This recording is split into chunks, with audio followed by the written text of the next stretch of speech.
Hi everyone. आज के video में देखेंगे सोशियोलॉजी पेपर 2 का टॉप 50 मोस्ट इम्पोर्टेंट क्वेश्चंस। आज का प्रैक्टिस सेट नंबर 11 है। इससे पहले हमने 10 प्रैक्टिस सेट और साथ में बहुत सारे most important topic wise MCQ कर रखा है जो आपके एग्जाम के लिए काफ़ी ज़्यादा इंपॉर्टेंट है। तो सारे वीडियो आप जाकर प्लेलिस्ट में चेकआउट कर सकते हो।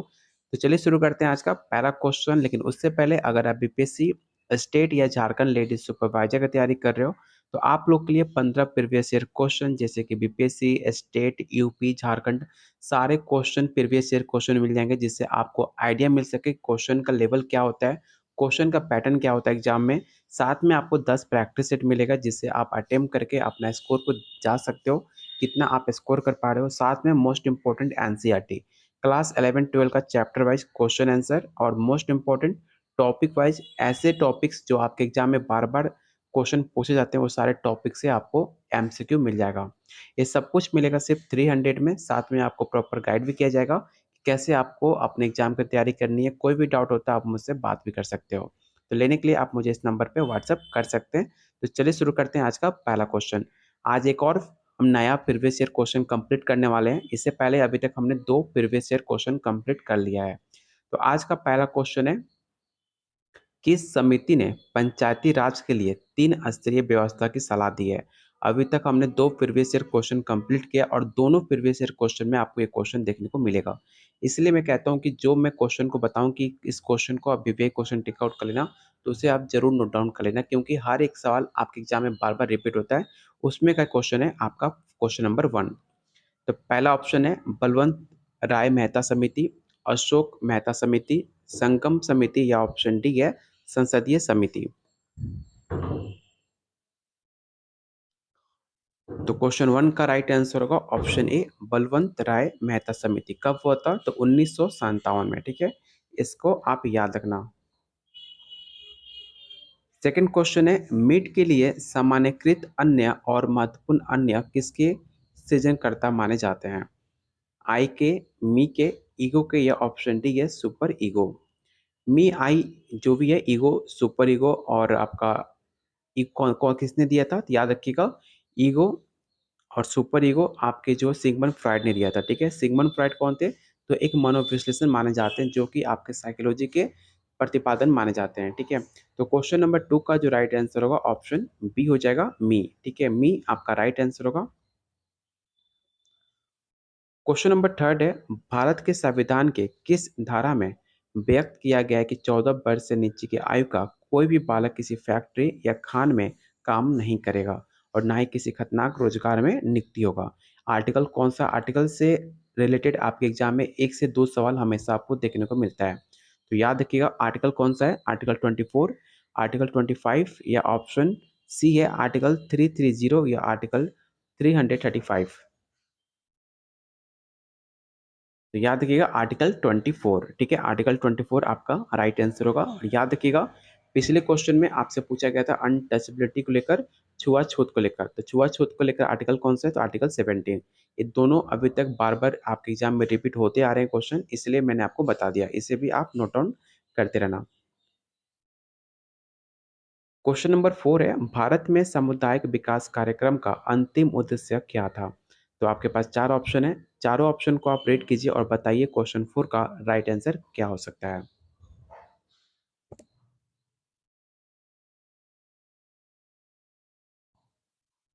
तो क्वेश्चन 4 का राइट आंसर होगा ऑप्शन ए नवीन ग्रामीण संस्कृति का सृजन करना, ऑप्शन ए।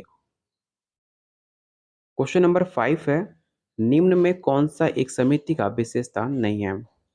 पहला ऑप्शन है इसका एक उद्देश्य होता है, औपचारिक नियम, ऑप्शन सी है सहयोग, या ऑप्शन डी है अस्थायी प्रकृति।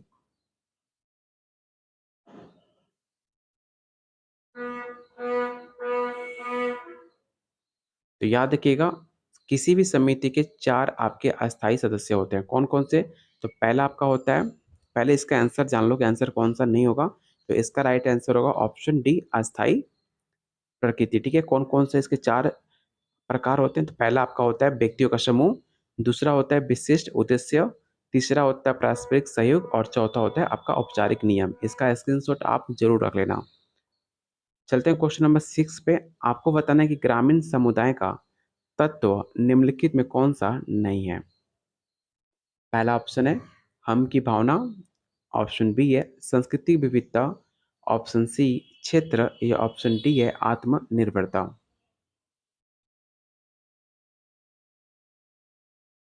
ध्यान से क्वेश्चन को रीड करना, आपको इसमें नहीं है बताना है। तो क्वेश्चन नंबर 6 का राइट आंसर होगा ऑप्शन बी सांस्कृतिक विविधता। क्वेश्चन नंबर 7 है अर्ध प्राथमिक समूह की अवधारणा को प्रस्तुत किसने किया? काफी इंपॉर्टेंट क्वेश्चन है। इस क्वेश्चन को तो मैंने कई बार अपने प्रैक्टिस सेट में इस क्वेश्चन को कराया भी है, तो आपको इसका आंसर पता होना चाहिए। याद रखिएगा, प्राइमरी एंड सेकेंडरी ग्रुप की अवधारणा किसने दिया है? तो आपके कूले साहब ने दिया है। कभी भी पूछ ले प्राइमरी ग्रुप या सेकेंडरी ग्रुप, दोनों के प्रतिपादन कूले ने किया था, इसे आप याद रखोगे। तो क्वेश्चन 7 का राइट आंसर ऑप्शन बी होगा। मैक्स वेबर के अनुसार नौकरशाही के अभिलक्षणिक विशेषता क्या है? तो चारों ऑप्शन दिए गए हैं, चारों ऑप्शन को आप रीड कीजिए और बताइए क्वेश्चन 8 का राइट आंसर क्या हो सकता है।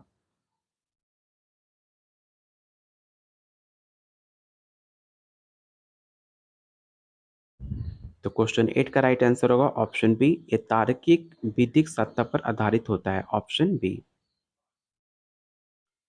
अगला क्वेश्चन है समाज में संघर्ष के सकारात्मक प्रकारों पर निम्नलिखित में सबसे पहले किसने बल दिया है? सब पहला ऑप्शन है जॉर्ज सिमेल, ऑप्शन बी है कॉल मार्क्स, ऑप्शन सी है मैक्स वेबर या ऑप्शन डी नोआम चॉम्स्की।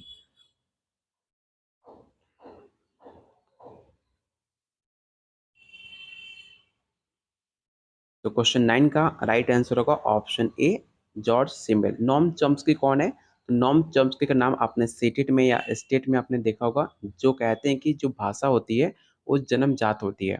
ठीक है, तो इनका एक काफ़ी फेमस स्टेटमेंट है, जो लैंग्वेज होती है वो आपका जन्मजात क्षमता होती है किसी भी बच्चे के अंदर।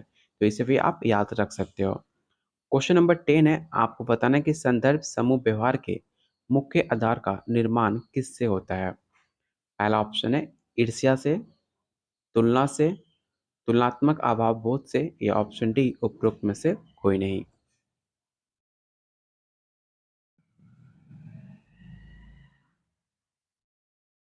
तो क्वेश्चन 10 का राइट आंसर होगा ऑप्शन सी। क्वेश्चन नंबर 11 है संघर्षक दंपत्ति को न्यायाधिक प्रतिकर्ता की अवधि अधिकतम कितनी अवधि के लिए दी जाती है? पहला ऑप्शन है 7 वर्ष, 3 वर्ष, 2 वर्ष या ऑप्शन डी है 5 वर्ष।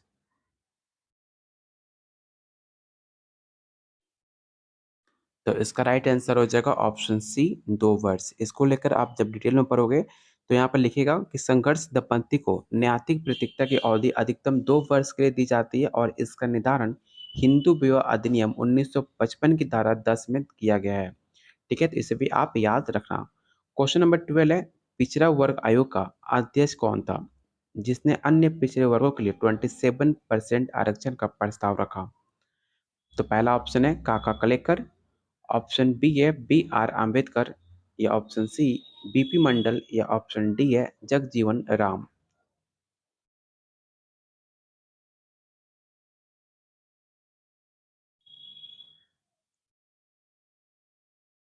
तो क्वेश्चन 12 का राइट आंसर होगा ऑप्शन नंबर सी बीपी मंडल। निम्नलिखित में कौन सा सामाजिक विविधीकरण का उदाहरण ना है, ना कि सामाजिक अस्थिकरण का? पहला ऑप्शन है वर्ग, ऑप्शन बी है लिंग, ऑप्शन सी है भू अस्मित्व या ऑप्शन डी शक्ति।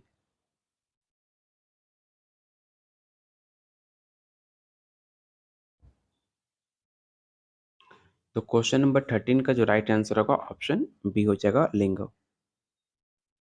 क्वेश्चन नंबर 14 काफी इंपॉर्टेंट क्वेश्चन है। आपको बताना है कि ये किसका कथन है कि भारत में परिवर्तन की दिशा परंपरा उन्मुखीकरण में आधुनिकीकरण की ओर रैखिक विकासात्मक रूप से निरूपित होती है?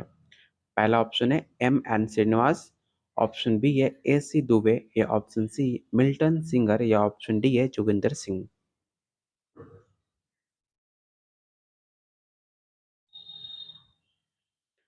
तो क्वेश्चन 14 का राइट आंसर होगा option D Joginder Singh. Question number 15 जो कि काफ़ी इम्पोर्टेंट क्वेश्चन है, आपको बताना है कि शास्त्रीय तथा आधुनिक समाजशास्त्रीय दृष्टिकोण के बीच मूलभूत अंतर निम्न में दृष्टिगोचर होता है। आपके पास 4 ऑप्शन है, चारों ऑप्शन को रीड कीजिए और बताइए क्वेश्चन 15 का राइट आंसर क्या हो सकता है।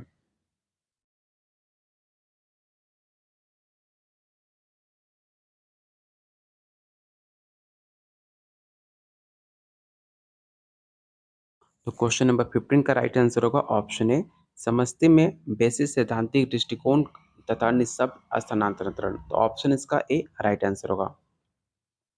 क्वेश्चन नंबर 16 है, सामाजिक प्रणाली को अक्षुण्ण रखने के लिए निम्नलिखित में कौन से कार्य आवश्यक हैं? नीचे दिए गए कुटुंब में सही उत्तर का चयन कीजिए। चलिए इसका ऑप्शन को पहले हम देख लेते हैं और आपको इनमें सही मिलान करना है कि कौन सा इसका सही मिलान होगा। तो जब आप ऑप्शन को देखोगे तो पहला आपका ऑप्शन है अनुकूलन, ठीक है? तो अनुकूलन किसका होगा? तो अनुकूलन हो जाएगा आपका सामाजिक क्रिया। आपको टोटल दिए गए हैं 1 टू टोटल 6 दिए गए हैं और आपको बताना क्या था? तो बताना था आपको सामाजिक प्रणाली का अक्षुण्ण रखने के लिए कार्य आवश्यक जो है उसे आपको चयन करना था। तो कौन-कौन से आवश्यक चरण हैं? तो पहला आपका हो जाएगा अनुकूलन, दूसरा होगा आपका एकीकरण और आपका लास्ट में हो जाएगा वृक्षलता। तो ये आपके 3 हैं, ठीक है? तो ऑप्शन इसका सी राइट आंसर होगा 1, 3 और 5। यहाँ पे दिया भी गया है, पहला आपका अनुकूलन, दूसरा है लक्ष्य प्राप्ति, तीसरा है आपका एकीकरण और चौथा है आपका प्रतिमान अनुरक्षण, जो कि आपको इस ऑप्शन में नहीं दिया गया है। इसलिए इसका जो राइट आंसर होगा ऑप्शन नंबर सी हो जाएगा। सामाजिक गतिशीलता को क्षैतिज और ऊर्ध्वाधर गतिशीलता के रूप में किसने क्लासिफाई किया हुआ है? पहला ऑप्शन है मिलर, ऑप्शन बी है लिपसेट या ऑप्शन सी है वेंडिक्स या ऑप्शन डी इनमें से कोई नहीं।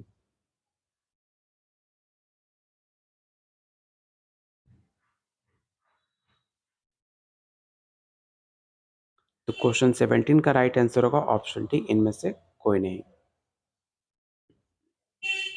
क्वेश्चन नंबर 18 है, एक गतिशील समाज का सर्वाधिक विशिष्ट लक्षण क्या है?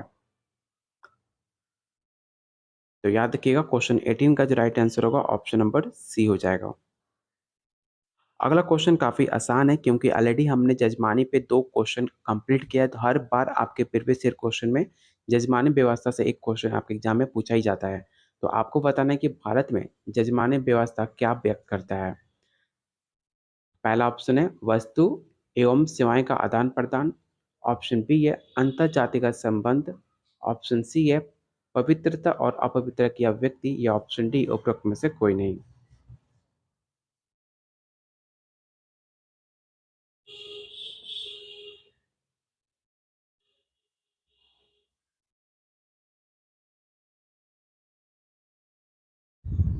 तो क्वेश्चन 19 का जो राइट आंसर होगा ऑप्शन नंबर ई हो जाएगा वस्तु एवं सेवाओं का आदान प्रदान। तो ऑप्शन इसका ए राइट आंसर होगा, लेकिन यहाँ पर ऑप्शन बी दिया गया तो मुझे समझ नहीं आ रहा, जजमानी व्यवस्था वस्तु और सेवाओं का आदान प्रदान करने के लिए बनाया गया था, तो इसमें लिखा गया है कि भारत में जजमानी व्यवस्था अंतर जातिगत संबंध को व्यक्त करता है। मेरे अकॉर्डिंग इसका राइट आंसर ऑप्शन ए होना चाहिए। तो आप बताना कि इस क्वेश्चन 19 का राइट आंसर क्या हो सकता है, क्योंकि हमने जस्ट अभी प्रीवियस ईयर क्वेश्चन जो कंप्लीट किया है उसमें साफ-साफ लिखा गया था जजमानी व्यवस्था किसी भी वस्तु और सेवाओं का आदान-प्रदान कहलाता है। तो मेरे अकॉर्डिंग क्वेश्चन 19 का right answer option number A हो जाएगा। आपको क्या लगता है आप मुझे कमेंट बॉक्स में ज़रूर बताना। क्वेश्चन नंबर 20 है, सामाजिक परिवर्तन में सीमा सिद्धांत किसने दिया है? पहला ऑप्शन है सोरोकिन, ऑप्शन बी है आगवन, ऑप्शन सी है कार्ल मार्क्स या ऑप्शन डी मैक्स वेबर।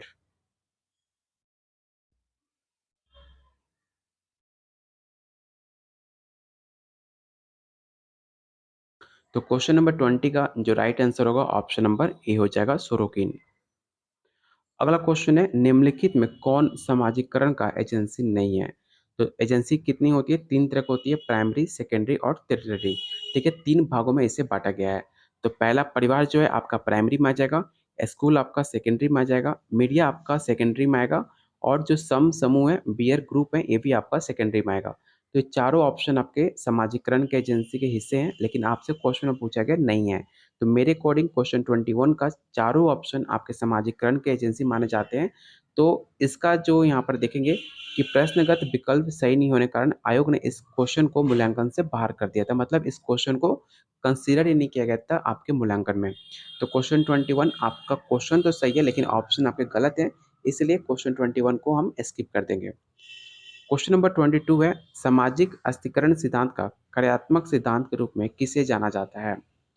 पहला ऑप्शन है पार्सन्स, ऑप्शन बी है डेविड मूर, या ऑप्शन सी मैक्स वेबर, या ऑप्शन डी या उपरोक्त में से कोई नहीं।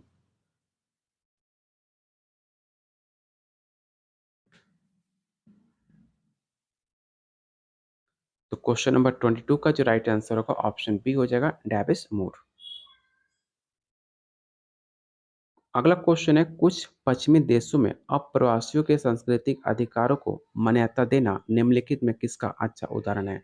आपने देखा होगा कि भारत में एक अपना अलग कल्चर होता है और जो आपके पश्चिम देश हैं जैसे कि यूरोप, इंग्लैंड, इसमें आपका एक अलग कल्चर है पनाहों को लेकर, चाहे उनकी संस्कृति काफ़ी अलग है। अगर बात की जा रही है इस क्वेश्चन में कि जो आपके यूरोपियन कंट्री है, जो अप्रवासी आपके लोग हैं, उनकी संस्कृति को अगर भारत में अधिकार दिया जा रहा है, उनको मान्यता दिया जा रहा है, तो किसका अच्छा उदाहरण हो सकता है आपको ये बताना है। तो पहला ऑप्शन है आत्मसकरण, ऑप्शन बी है पृथ्वीकरण, ऑप्शन सी है एकीकरण, या ऑप्शन डी पर संस्कृति संग्रहण।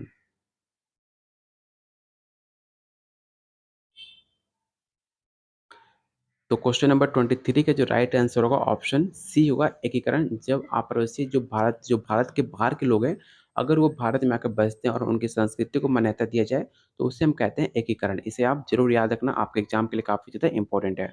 और आप लोगों से रिक्वेस्ट है, जिन्होंने अभी तक वीडियो को लाइक नहीं किया, तो प्लीज़ वीडियो को लाइक एंड शेयर ज़रूर कर देना। और अभी तक आपने चैनल को सब्सक्राइब नहीं किया है, तो चैनल को ज़रूर सब्सक्राइब कर लीजिएगा, क्योंकि जब तक आपके एग्जाम नहीं हो जाते हैं, जब तक आपकी नौकरी नहीं हो जाती, तो यहाँ पर तमाम सारे बहुत सारे important question answer practice set आपको देखने को मिलेगा। उसके लिए आप चैनल को ज़रूर सब्सक्राइब कर लेना और डेली शाम 6:30 बजे आप लोग के लिए सोशियोलॉजी का top most important question practice set आपको कराए जाते हैं, जो आपके एग्जाम में डायरेक्ट आपको हेल्प देखने को मिल सकता है। इसलिए चैनल को ज़रूर सब्सक्राइब कर लेना। अगर आप इसका पीडीएफ या कोई भी अपडेट न्यूज़ आपके टीचिंग रिलेटेड न्यूज़ अपडेट चाहते हो, तो आप टेलीग्राम ग्रुप को ज़रूर ज्वाइन करना, क्योंकि यहाँ पर कोई भी अपडेट नई वैकेंसी आती है, कोई भी अपडेट न्यूज़ आती है, तो सारे इस टेलीग्राम ग्रुप में हम पोस्ट करते हैं, जिसका लिंक मैंने डिस्क्रिप्शन बॉक्स और कमेंट बॉक्स में पिन कर रखा है, तो आप जाकर उस ग्रुप को ज़रूर ज्वाइन करना। अगला क्वेश्चन है आपका क्वेश्चन नंबर 24, औद्योगिक समाज में प्रयुक्त समाजों का वर्गीकरण किसने किया था? ये भी सवाल काफ़ी ज़्यादा इंपॉर्टेंट है, इसे आप ज़रूर याद रखना। पहला ऑप्शन है कोटा, ऑप्शन बी है दुर्किम, ऑप्शन सी है मैक्स वेबर, या ऑप्शन डी स्पेंसर।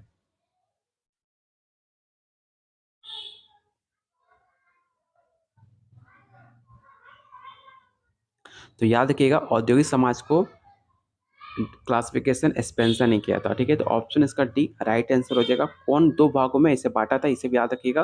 पहला था औद्योगिक समाज और दूसरा था सैनिक समाज। इसका आप स्क्रीनशॉट जरूर रख लेना, आपके एग्जाम में सवाल देखने को मिल सकता है। क्वेश्चन नंबर 25 है, आपको बताना है कि निम्नलिखित में कौन सा उपागम गरीबी उन्मूलन, कल्याण और निष्पक्षता का त्याग कार्यक्रमों को सम्मिलित करता है? पहला ऑप्शन है विकास में महिलाएं, महिलाएं और विकास, लिंग और विकास, या ऑप्शन डी है महिलाएं, पर्यावरण और विकास।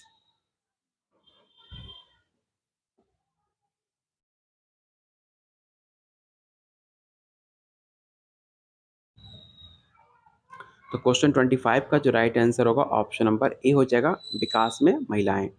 क्वेश्चन नंबर 26 जो काफ़ी मोस्ट इंपॉर्टेंट है, इस क्वेश्चन को तो पहले आप रट्टा जरूर मान लेना, क्योंकि ये सवाल हर बार आपके एग्जाम में देखने को मिलता है, चाहे कोई भी स्टेट हो।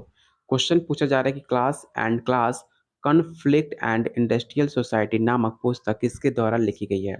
ध्यान से, एक पुस्तक का नाम पूछा जा रहा है कि किसके द्वारा लिखा गया है। पुस्तक का नाम क्या है? तो class conflict in industrial society. ये पुस्तक किसके द्वारा लिखी गई है, आपको ये बताना है। तो काफ़ी फेमस पुस्तक है, उम्मीद करता हूँ इसका आंसर आपको पता होगा। तो पहला ऑप्शन है कॉल मार्क्स, ऑप्शन बी है रॉल्फ, ऑप्शन बी है मैक्स वेबर, या ऑप्शन डी है टीवी बोटमोर।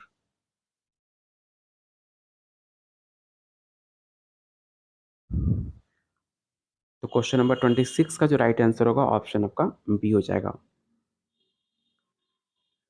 अगला क्वेश्चन फिर सेम पैटर्न पे आपको एक और पुस्तक का नाम पूछा गया है, ऑर्गेनाइजेशन एंड फैमिली चेंज। ये पुस्तक किसके द्वारा लिखी गई है, आपको ये बताना है। पहला ऑप्शन है इरावटी कर्वे, एम एस गोरे, या ऑप्शन सी है लीला दुबे, या option D I P Desai.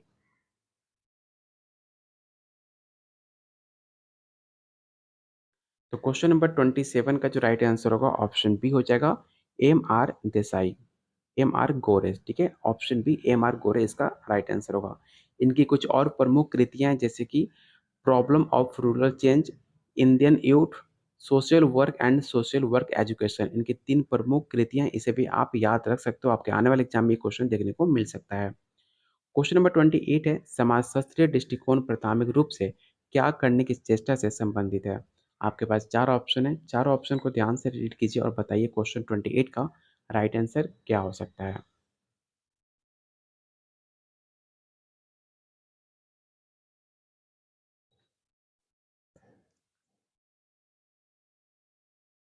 तो क्वेश्चन नंबर 28 का जो राइट आंसर होगा ऑप्शन बी हो जाएगा, सामाजिक व्यवस्था को समझने में। अगला क्वेश्चन है, निम्नलिखित में कौन सी औद्योगिक समाज की विशेषता नहीं है। आपके पास चार ऑप्शन है और चारों ऑप्शन में से कौन सा कोड सही हो सकता है, आपको ये बताना है। तो आपके पास चार ऑप्शन है, चारों ऑप्शन को ध्यान से देखिए और बताइए क्वेश्चन 29 का राइट आंसर क्या होगा। और इस क्वेश्चन को जरूर आप वीवीआई क्वेश्चन टिक आउट जरूर कर लेना।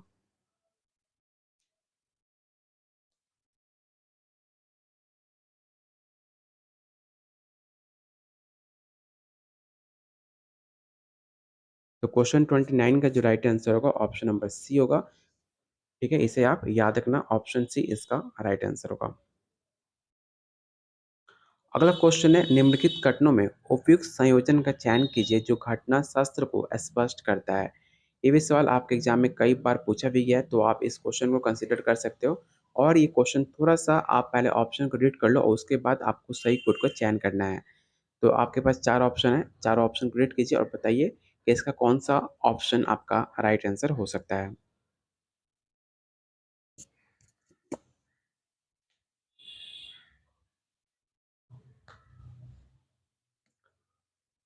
तो क्वेश्चन नंबर 30 का जो राइट आंसर होगा ऑप्शन नंबर डी हो जाएगा, 1 और 2। अगला क्वेश्चन है, किसने समाज का सापेवी दृष्टिकोण रखा है। पहला ऑप्शन है स्पेंसर, ऑप्शन बी है डब्ल्यू आई थॉमस, या ऑप्शन सी बी पैरेटो, या ऑप्शन डी है मैक्स वेबर।